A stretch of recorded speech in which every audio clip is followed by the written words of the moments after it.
Alright, so after Maurice's black market vending machine, it's on the Jensen Bluff.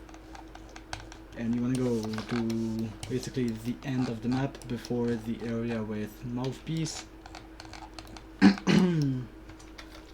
It's still outside of the room. No, I actually kind of forgot that that location exists for the vending machine.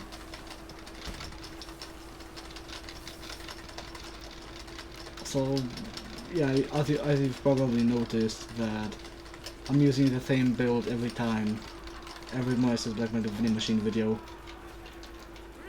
Yeah, there it is. It's outside the room, it's outside the building.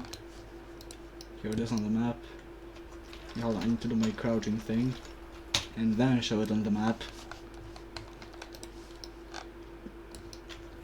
And inside is the Trevenator, Krakatoa, and Black Hole.